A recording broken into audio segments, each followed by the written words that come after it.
You know what they don't tell you is advice changes based on your level of responsibility.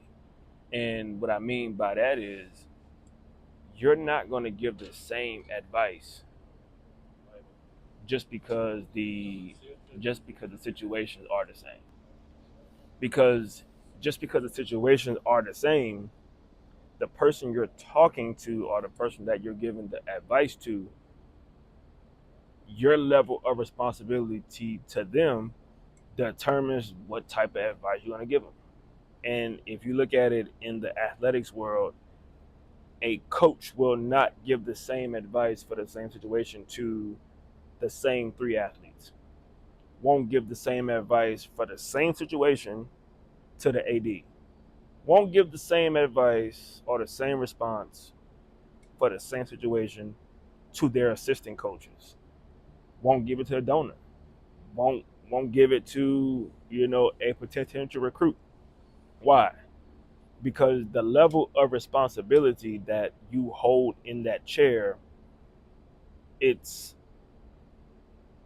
it's it's broad in times, it's narrow in others, and sometimes extremely hands off.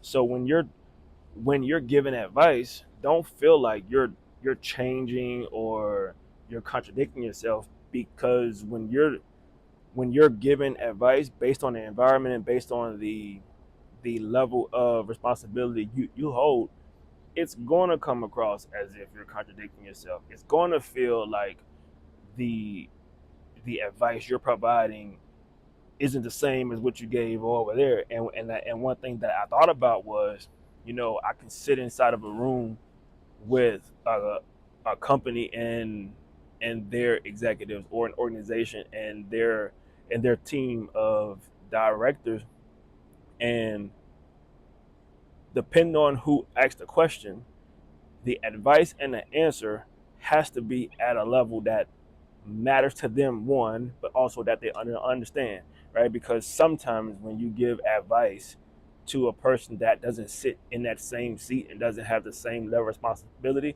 it's going to go in one ear and out the other. And that's one of our gifts. That's one of my gifts, at least, that I understand every seat that I'm sitting in or where I'm at, and I understand how to deliver and translate that information. But one thing that I take pride in is knowing I can't give the same advice to a high school coach that I would give to a college coach. I can't give the same advice to a high school AD that I would talk to with a collegiate level AD. Um, Agents don't get the same advice. Entrepreneurs don't get the same advice. Athletes who are starting a business and never had one don't get the same advice, simply because my level of responsibility in that moment to that person has to be different, has to change, has to adjust, because if it doesn't, I run the risk of doing more harm than good, right? And just having pure intentions doesn't eliminate the bad advice that you're going to give somebody, right? And I'll give a prime example. A couple years ago, I had a family come to me, and what they wanted was, how do I get my athlete to the Division One? And the first thing I did was ask them, "Are you asking for Division One because you trying to play at that level, or do you want a scholarship?" Right? And because I knew this athlete's talent level was not a Division One talent level athlete, but academically, and they had some level of talent, I had to give the advice from a level of, here's how scholarships work. Here are the schools that provide the major. Here are the schools that I think you can play at. Here are the schools that provide the scholarship that you can help and afford. That can help you afford school.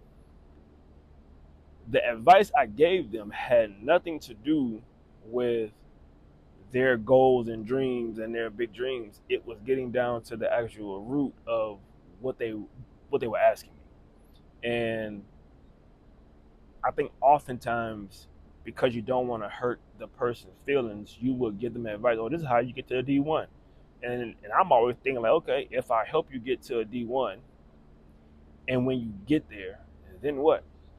So I just set you up for failure because I gave you the advice because I didn't ask a question in a second, level, and I actually gave you some sound advice, but my responsibility, you shouldn't have even gotten that information.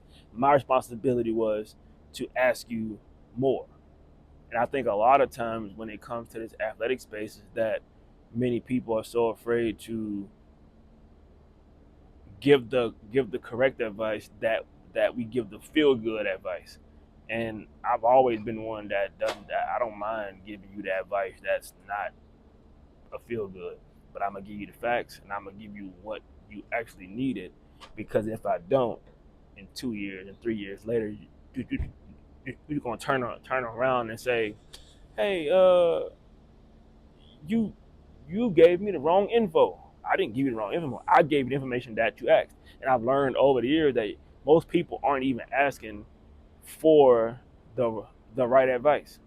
They're asking for something that's headline-ish, it sounds good, it it feels good, or they think this is what it is. But once you start digging down a little bit more, you find out what they really want and what they need. And that's how I approach, companies and schools and organizations and teams and athletes. It's yes, we want to sign this athlete, but what are we trying to get done? What are we looking for? How are we trying to get these athletes signed? And what are you trying to build? And what do you want to get done? Are you thinking about it from 3 years or just a right now situation, right? Because my level of responsibility and the advice that I have to give is going to be predicated on what the overall objective is. It can't just be like, oh, we got to sign this this top athlete.